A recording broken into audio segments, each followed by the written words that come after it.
Let's see. Is it live? It's live. Okay. All right.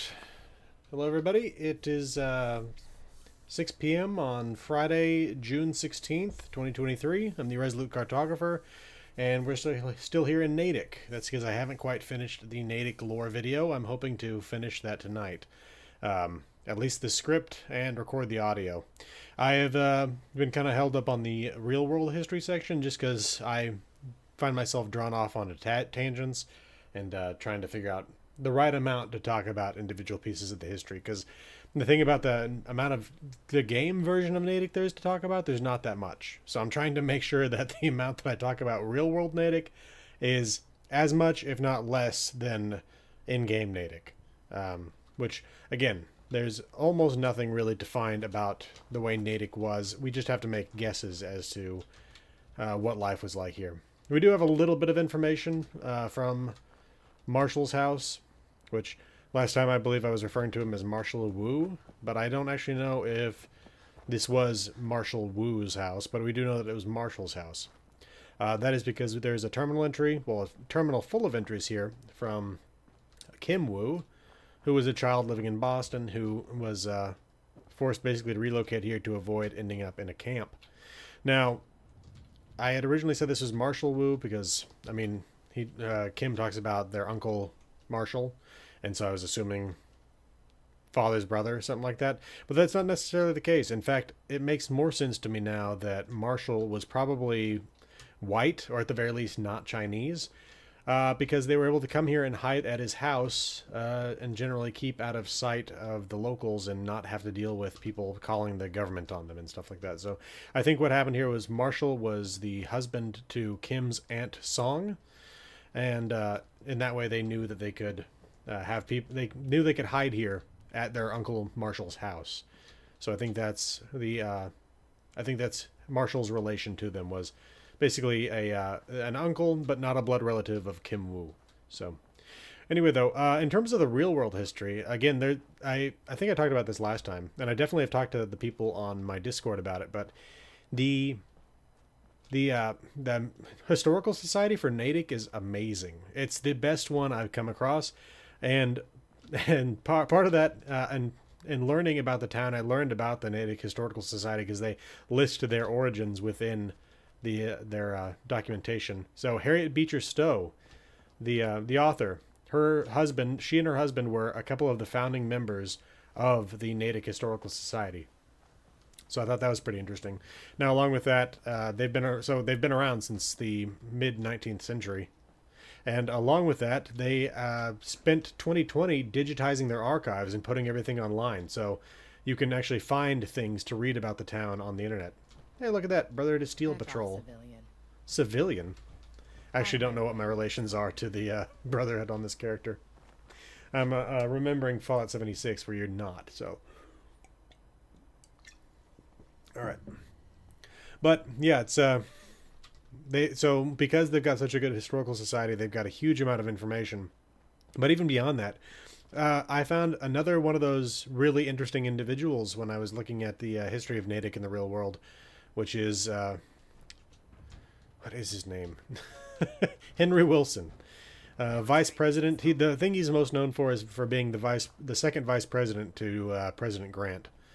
But his story, it's truly amazing, and I'm not going to talk about it fully in the video because I found too much information to talk about, and the video is about Natick, not about Henry Wilson. But I've seen that there's also even actually an entire podcast dedicated to Henry Wilson. So I don't know anything about it. I just know it's there, so something to look for. But basically, born to a poor family. His name actually was Jeremiah Colbeth. He was born in New Hampshire, and he was born to a poor family. So poor, in fact, that they sold him into indentured servitude at the age of 10. This is in 1822 when they sold him. So his new master, which was one of their neighboring farmers, ended up giving him a bunch of books to educate himself as he was working on the farm. Then when he finished his 10-year term of labor, the farmer gave him 6 sheep and a pair of oxen that he then sold for $85. which is quite a bit of money. I mean, it's not a huge amount of money, but it's not $85 in modern dollars. He then walked 100 miles to Natick because he couldn't find any work in New Hampshire. And so when he got to Natick, he then made himself the apprentice to a shoe manufacturer, because Natick is apparently, historically speaking, was a big city for manufacturing shoes, especially in the mid 19th century. And so he then bought his own employment contract out, and he was apparently so prolific a shoemaker that there's a story that he decided he was going to make 100 pairs of shoes in a single sitting without sleeping. And it said that he was found asleep with 100th pair of shoes in his hands. So, and I think that's probably an apocryphal story, but at the same time, it does basically go to his work ethic, which it seems like he worked himself to death in the end. He died of a stroke at age 63, or complications from a stroke, because he was constantly working his entire life. And so basically, he ended up going to D.C. on a trip because he would stressed himself out too much making shoes. And while he was there, he was a witness to the debates on slavery and emancipation and abolition. And so he decided he was going to devote his life to the emancipation of America, which that's a hell of a goal to devote yourself to. And so he went back to Massachusetts. He was out of money at that point, so he went to work as a school teacher until he had enough money to open his own shoe factory, which I think he started off on his own and then managed to eventually hire over 100 people to manufacture shoes. He then went into politics. He was part of the Massachusetts State House. He then got elected to the Massachusetts State Senate. He campaigned for William Henry Harrison when he was running for president. He eventually left. He was part of the Whig Party at the time. He was so staunchly anti-slavery that when the Whigs nominated Zachary Taylor to be the president, and Zachary Taylor was a slave owner, he left the party, and he ended up going to join the Free Soil Party. The Free Soil Party's main objective was the liberation of the slaves.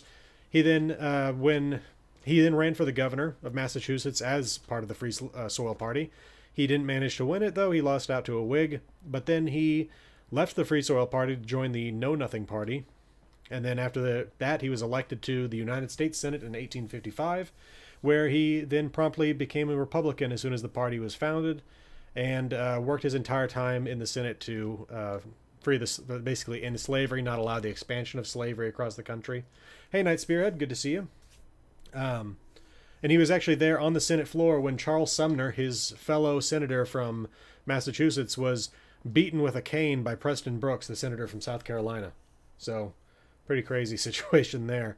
He then apparently offended Preston Brooks by calling the attack cowardly, and so Preston Brooks challenged him to a duel, which he declined because he was like, I'm not in the legal authority to go ahead and agree to a duel. Preston Brooks died a couple years later of some sort of disease. I can't remember off the top of my head. But anyway, he then went on to serve in the Civil War for a short period of time. He also raised a regiment of soldiers from Massachusetts to send to the war. And then eventually, he became the second vice president to Grant and was working so hard in things like Reconstruction and stuff like that he eventually worked himself to death. So it's one of those things where it's one of those amazing characters you come across in history occasionally, like when I came across John J. Beckley, who was also a person that was sold into indentured servitude as a child by his parents in London, came over to the colonies, was a servant for a man in Virginia, ended up becoming a city councilman, and then the mayor of Richmond, I believe, and eventually the clerk of the United States Congress, and then eventually the first librarian of Congress. So it's like these crazy stories of these people that have done incredible things coming from extreme backgrounds like that, when their families are so poor that they're literally selling their children into indentured servitude. So anyway, though, so I feel like I talked about most of the in-game stuff about Natick last time, and the little bit that I didn't was talking about the fact that Marshall is probably not Marshall Wu, but probably simply someone who married into the Wu family. Is there anything else to talk about? There's a little bit here with the Poseidon Reservoir, where it is potentially a target for the USS Constitution mission, where you're trying to get that ship flying again. They have a radar transmitter here that you can potentially find here if you don't jury rig it yourself. Also, potentially it can spawn instead at this Poseidon Energy Turbine 18F. So it's not necessarily the case that even if you don't jury rig it, that they're going to send you down here to get the piece of equipment. So what else? I think that the people that were living here in Natick were probably working here in the Poseidon Energy, or in the Poseidon Reservoir, potentially in these warehouses, or more likely so in terms of numbers, working in all the service businesses here. The Natick of the Fallout universe is definitely smaller than the Natick of the real world, and I'm not even just saying that only because there's just 6 houses here and a handful of businesses. Let's see.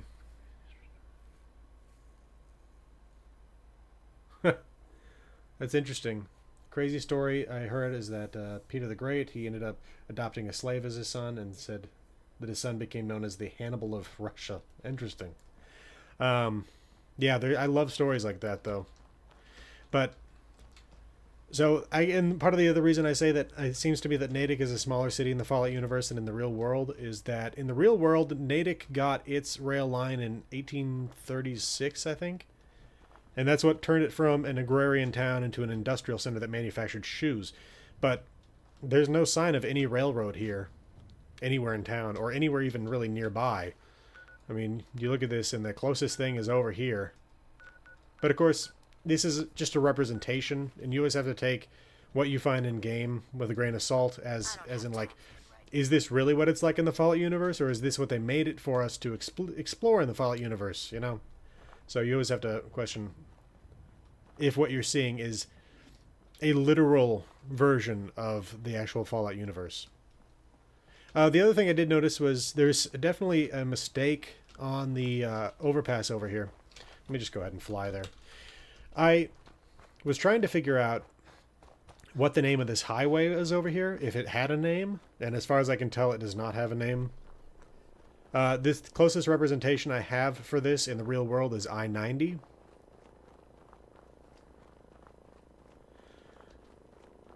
I will, I appreciate that you, you're appreciating my passion. Yeah, I want to look into the Sierra Madre more. I want to look into every Fallout location, so eventually I will come around to all the things in the Fallout universe, including things like the Sierra Madre, because the Sierra Madre is an amazing location with its machines that can produce whatever you need, and that that cloud that surrounds the entire site. Welcome to the stream, first of all, John Whittington, and then also you, Resta Kitty. I'm glad you enjoy the videos. Let's see. It's good to hear from you on this. Let's see. Okay, so right here, Natick, right exit. The Sierra Madre, I will say, I have explored it fully twice to get all the cards, and like the second time I was like, I'm never doing this again. But the location in terms of the lore, very interesting. But like I said, that sign back there said Natick, exit right. Well, Natick's over there. There is no exit right.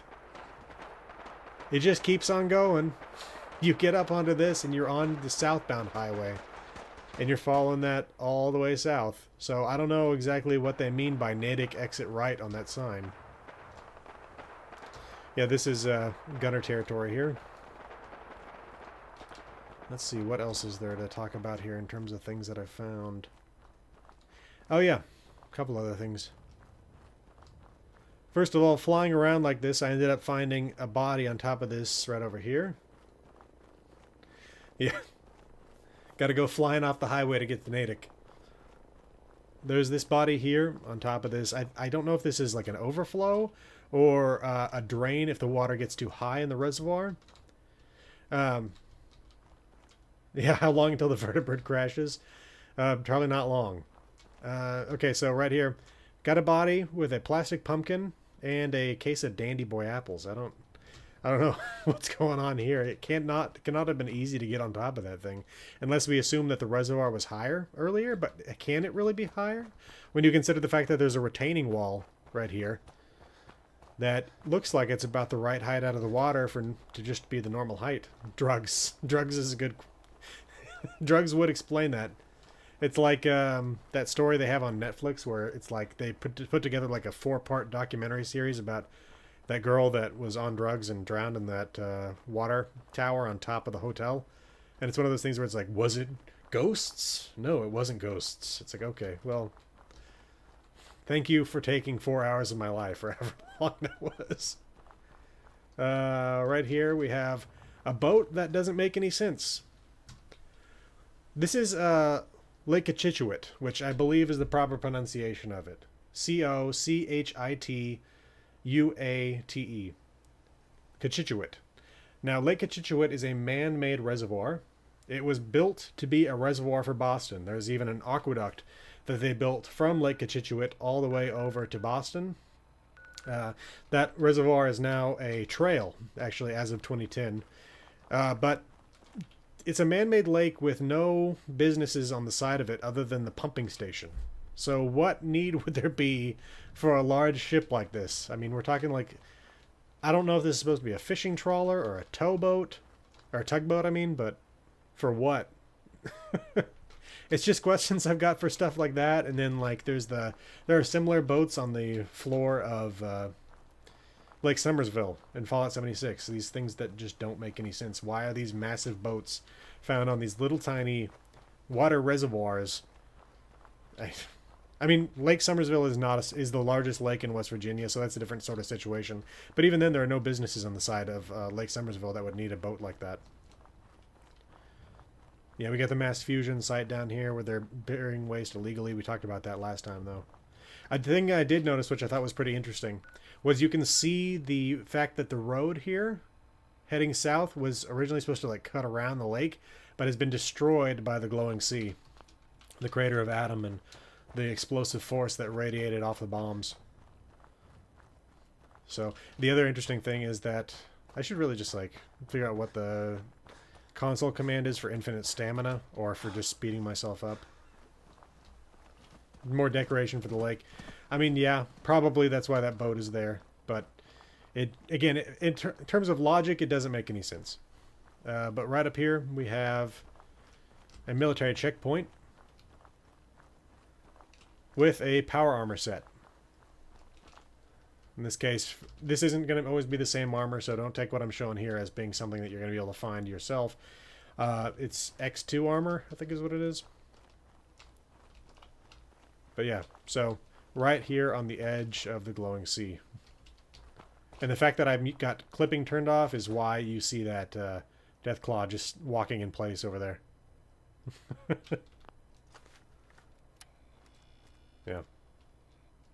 Yeah. It's kind of funny because it doesn't do that in every game. No clipping in Fallout 4, though, makes it so that everything loses its clipping and nobody moves. In Fallout 3, though, you turn off clipping and you're just able to fly over the landscape and everyone shoots at you as you go past.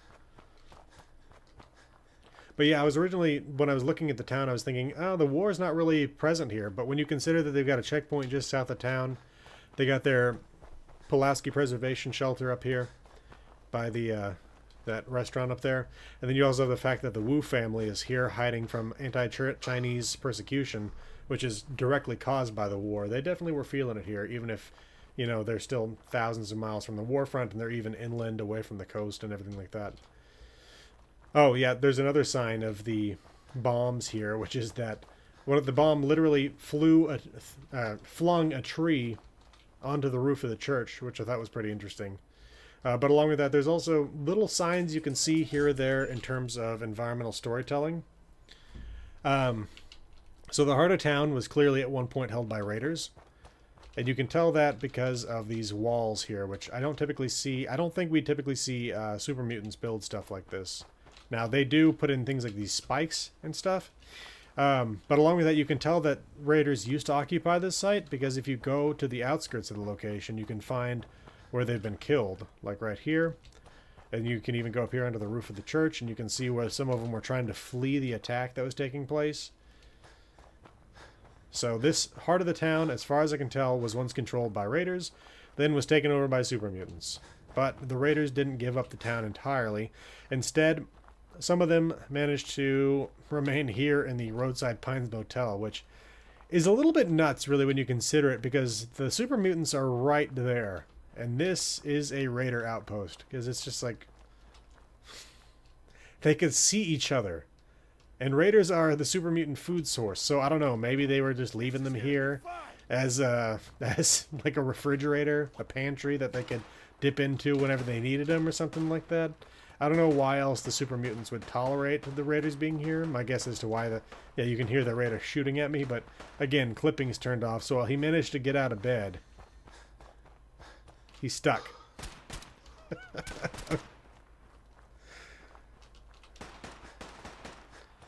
Yeah, fresh bodies, it might have been very quickly that this happened, but at the same time, the super mutants have done a good amount of decorating over here. I mean, there's a lot of meat bags.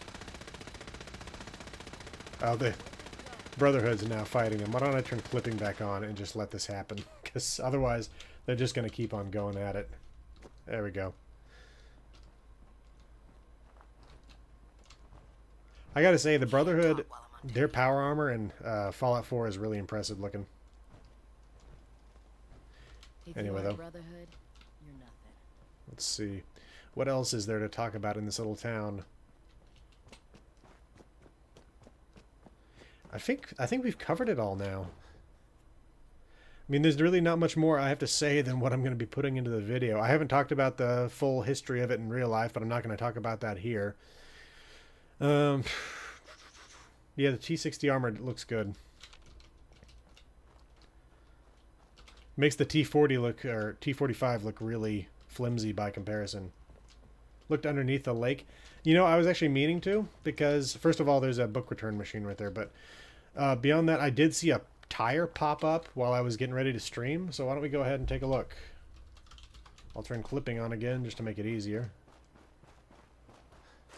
Let's see. Well, we got some sort of pipeline here. This is probably coming off the reservoir. Got a refrigerator. Well, we can go in the pipe here, and it stops there. Let's see if we can follow the pipe further north.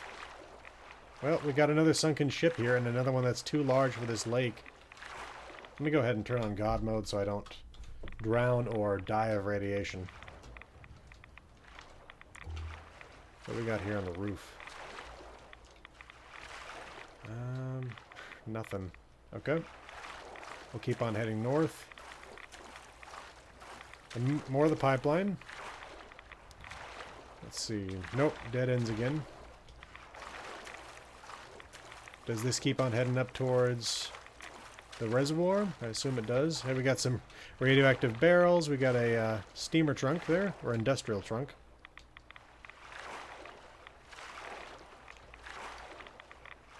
Bunch of junk here. More boats. And yeah, there's the reservoir. Well, this is that pipe right there.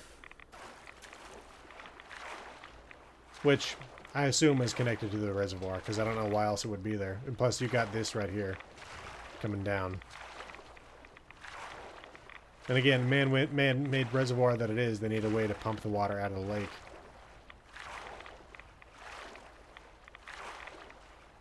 Debris. An old crate. We've been over this.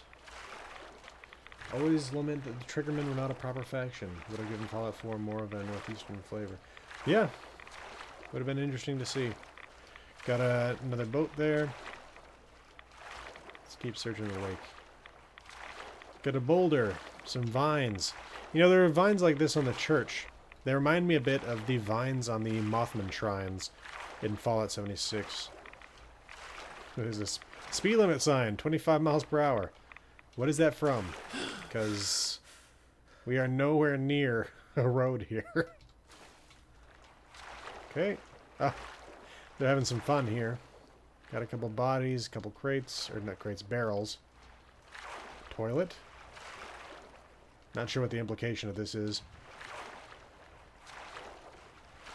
Let's keep on going. Got some trees.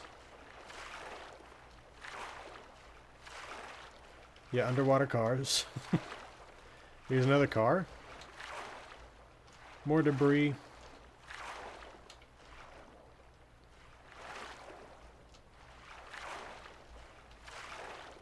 Yep, more debris. refrigerator. Let's see. So far, nothing noteworthy. Barrels and tires. Okay, I think we've got some debris here that was thrown here by the bombs. This looks a bit like the glowing sea, honestly.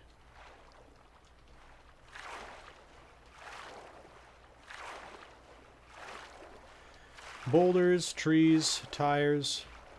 The car frame right there. Another car. Another car frame. A van. Or not a van, a station wagon sort of a thing. Some more tires and barrels. I like how my guy gasps like he's really been holding his breath the entire time he's been under there. Oh, I'm under the ground. There we go. Yeah. I don't see anything noteworthy. I mean, there's a couple little spots where it's clear that the... Welcome to the stream, Tom Kirkman. It's clear that there's a couple spots where they were having some fun in terms of placing cars and skeletons and stuff like that. Well, I'm trying to make these streams a regular thing on Fridays now, so... In the past, it's been kind of off and on, as I've been trying to find the right day, and also I've generally forgotten. But I think by making it a Friday evening thing, I'm not going to forget. So, oh, still having trouble because the clipping's off. Let's see. Okay, more debris. Yeah, again, I don't think that there's anything noteworthy under the water. I don't think there's anything I need to add to the video, at least. I could say something like the heavily polluted Lake Cochituate, something like that. But other than that, I think that there's nothing down here that warrants a mention.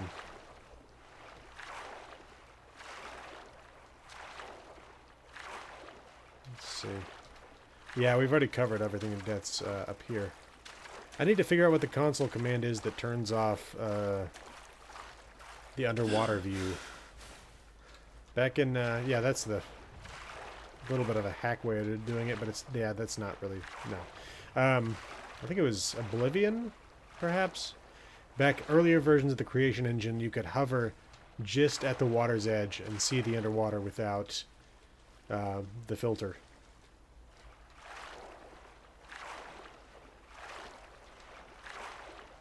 I'm really glad you're enjoying them. I like making these lore videos. Next one's on Natick, if you haven't heard that yet. After that, Boston Mayoral Shelter. And let's see. I've got a Discord for anybody who hasn't heard yet. There's a Discord that I have. It's linked in the channel banner. If you go there, you can vote on what lore videos next. You can discuss Fallout lore. Just talk in general. Okay, so let's see. Your Wi-Fi sucks? Let's see. Yeah, I think that's pretty much it. So I think probably only about a half hour today. Next week I'll have more to talk about, because again, we've talked about this stuff last week. I'll make sure I've got something else to say next time. I will say, though, that... welcome, Mr. Mixexplix.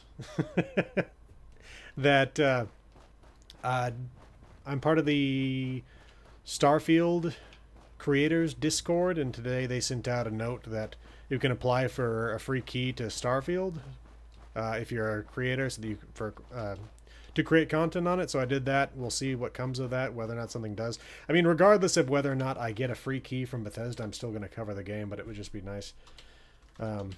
They also announced that on Twitter as well. So if you're a creator out there as well and you haven't seen it, they've tweeted that out. It is from a service where you have to have a certain number of subscribers, a certain amount of content that you put out before they will even recommend you. So I would hope they give me a key. I think I talked about this. Okay, so let's talk about Starfield real quick. So, I don't know how many of y'all haven't seen it, but if you haven't, you should watch their recent gameplay reveal. It was excellent. So, the only issue that I had with the entire thing is that there's a chunk of it that's going to be like obviously there's a lot of it that's going to have to be procedurally generated because there's over 1,000 planets.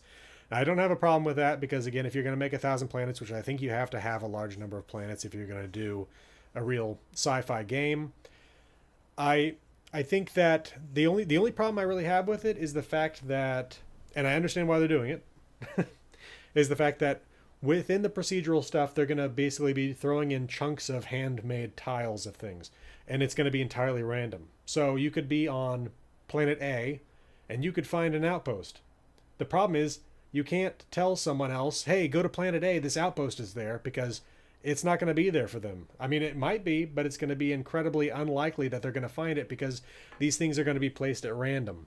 And so, yeah, I'm hoping it's like Mass Effect.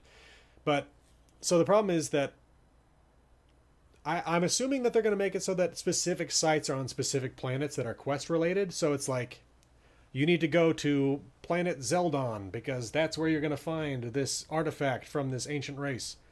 Okay, I can see that being a thing with the main quest, but it seems like all the other content, all the little side quests and stuff like that, are going to be fairly random in terms of where you find them. And so it's like, how do I tell people about places to go when those places are going to be completely different places for them? So, well, it's obvious that I can make things like I can make videos, just general exploration logs, saying like, look at these cool things I found while I was playing. It's not like I can be like, hey, go do these things because you're going to be able to find these exact same locations at these exact same planets. So it kind of definitely screws that up a little bit. But at the very least, I can still show you all where, like, hey, we can go to this place and you can get a whole bunch of copper here, you know, because this planet produces copper. So, I mean, that I can at least do that. And I did that with the Mass Effect Legendary Edition, to where I made a full spreadsheet of all the planets in terms of where all the lore is. It will create a unique feel. That's definitely true. And I do like the idea that you can that you're going to constantly find new content, because it's one of those things where you don't want there to be 1,000 planets and 900 of them have nothing on them because Bethesda only focused on 100 of them, right? You don't want that to be the case. But at the same time, again, and this is only a complaint that I have as a content creator. And I probably would have a little bit of it too as someone who's like trying to find a specific location. But anyway, that's my main concern with it. I'm very much looking forward to the game. I am very much looking forward to making videos on it as well. So, like, yeah, the Charisma game, I feel like I've seen that it's going to be something like the Oblivion one, which was always a fun thing to try to like rapid press that thing to get the right outcome on that when you're trying to bribe and persuade guards and stuff like that. So it'll be interesting to see. And I was talking to one of my coworkers about this, and it's one of those things where it's like I feel like they did this. Well, it's something they did in Spore. But I feel like they could do this too with Starfield, and we'll see whether or not they do something like this in the future. But basically, they were talking about how cool would it be if Bethesda would take the outposts that people build and basically have them be like a tile chunk that they can then drop into any random planet. So it's like you build this cool outpost, you submit it to one of their systems. They've got a moderator that goes over it and it's like, okay, nothing racist, anti-Semitic. We're good to go. And then it goes into like the hopper of potential sites that can spawn on people's planets. And so then you can find a Resolute Cartographer's copper mining base on planet Alpha or something like that. I think that'd be a pretty cool thing if they could manage to do that sort of thing. And again, they did that with Spore in terms of you could design buildings and then other people could grab them. So yeah, it's like a camp system, but it's not the case where you're going to be in it playing with the other person, because it's still going to be a single player game. But they're going to be able to, but if, again, I've not seen them say anything like they're going to implement anything like this, but it would be a cool system if they did add that in to where you could find other people's camps and just kind of like admire what the other person's created, right? I thought that would be a pretty cool situation. Let's see. Anything else to say about Starfield at the moment? I don't, I mean, it's one of those things where it's like I both want to see everything I can see, but I also don't want to see things because I don't want to spoil the game for myself.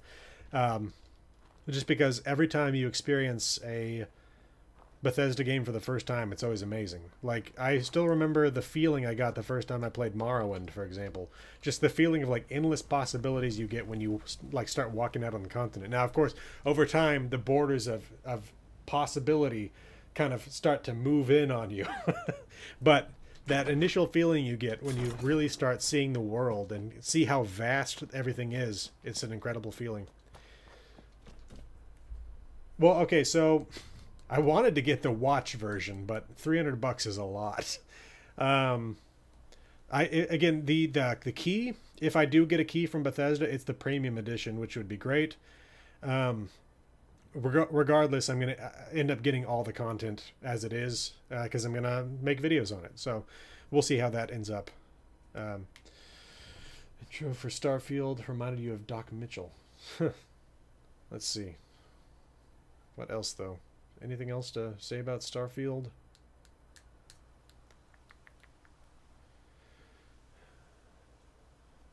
Possibilities and all that.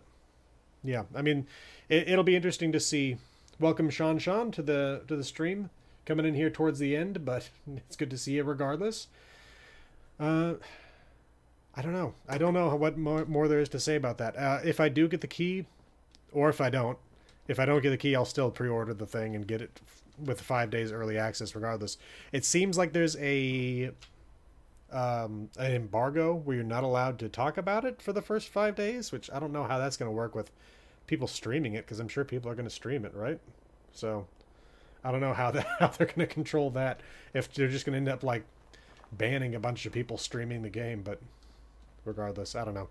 We'll see. There's going to be more clarity on that, I'm sure, because there was even people with problems with people saying they are pre-ordering the game from physical locations, and they are being told the delivery date would be the 6th, when they were supposed to be getting the pre-order bonus of the early access for 5 days. It's like, how does that work? So I'm sure that they're working out everything behind the scenes right now, and we're going to find out more of that stuff. Yeah, everyone gets an NDA.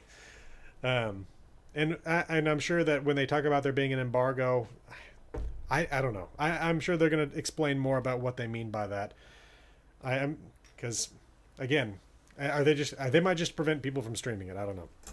They might have constant moderators watching YouTube to be checking for streams and stuff like that on the first 5 days. We'll see how things go with that. But regardless, again, I'm going to be finishing up the script for Natick tonight. I'm hoping to record the audio tonight, but we'll see how my voice is. And then along with that, I'm going to... I think I've actually recorded all the footage. Maybe not all of it. I'm going to say a good 95% of the footage. And after that, I will put the video together, and I would hope to get it tomorrow, but I don't think it's going to happen by tomorrow. By Sunday, you all should have access to the video. Of course, it'll be available to my patrons first, and streamable, free of all ads, directly from my Amazon Web Services.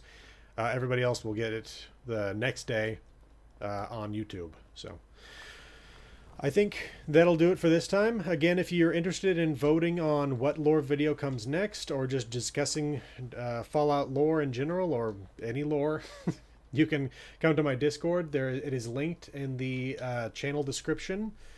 Not channel description, channel banner. I've got my Twitter, Patreon, and Discord linked there. It's not nearly a big enough Discord for me to just have it be searchable, but it is something that you can click on the link and it'll invite you to the server. So I will see you all next time, and next time we'll be talking about the Boston Mayoral Shelter. And after that, you all can vote on whatever video comes next, if it's going to be in Fallout 3, 76, or New Vegas. So it's been great to hang out with y'all. Yeah, have a happy Father's Day to all the fathers out there. And I will see you all next week, next Friday. Have a good one, y'all. I think this will be the regular time. I'm going to be zeroing in on that because basically I'm trying to work it around my wife's schedule. Now, she works nights, and she usually leaves the house around 5 p.m. So it'd be nice to do any time after that. Now, she's here this week, and so I hate doing this while she's here because she's been working the past 3 nights, and I really want to hang out with her. That's part of the reason why I'm getting off now. So I'm doing great to hang out with y'all, and I will see you all next time. So I'm hoping for this time, but we'll see what time works out best in the future. See y'all next time.